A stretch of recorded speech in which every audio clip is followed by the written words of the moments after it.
Chicken 65-നേക്കാളും കിടിലൻ ടേസ്റ്റിൽ നിന്ന് നമുക്കൊരു സോയ 65 ഉണ്ടാക്കിയാലോ? ഇത് തയ്യാറാക്കാൻ ആദ്യം നമുക്ക് സോയാ ചങ്ക്സ് വേവിക്കാൻ ആവശ്യമായിട്ടുള്ള വെള്ളം ചൂടാക്കാൻ വെക്കാം. അതിലേക്ക് ആവശ്യമായിട്ടുള്ള ഉപ്പും കൂടി ചേർത്ത് കൊടുക്കണം. തിളക്കാൻ തുടങ്ങുമ്പോൾ ഇതിലേക്ക് സോയാ ചങ്ക്സ് ഇട്ട് കൊടുക്കാം. ഇനി ഇതൊന്ന് തിളച്ച് വരുമ്പോൾ ഒരെണ്ണം എടുത്തൊന്ന് ടെസ്റ്റ് ചെയ്ത് നോക്കാം. അത്യാവശ്യത്തിന് വെന്തിട്ടുണ്ടെങ്കിൽ വെള്ളത്തിൽ നിന്ന് കോരി മാറ്റാം.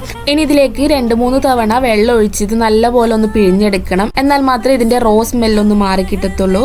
ഇനി ഒരു ബൗളിലേക്ക് 2 ടേബിൾ സ്പൂൺ മുളക് പൊടി, 1 table spoon ginger garlic paste, 1 table spoon തൈര്, 1 teaspoon chicken masala, 1/2 teaspoon garam masala, 1/4 teaspoon പെരിഞ്ജീരകത്തിന്റെ പൊടി, 1/4 ടീസ്പൂൺ മഞ്ഞൾപ്പൊടി, 1 table spoon cornflour, 1 table spoon അരിപ്പൊടി, 1 ടേബിൾ സ്പൂൺ ലെമൺ ജ്യൂസ്, ആവശ്യത്തിന് ഉപ്പ്, ആവശ്യത്തിന് വെള്ളം, ഇത്രയും ചേർത്ത് ഇതൊരു പേസ്റ്റ് രൂപത്തിൽ മിക്സ് ആക്കി എടുക്കാം.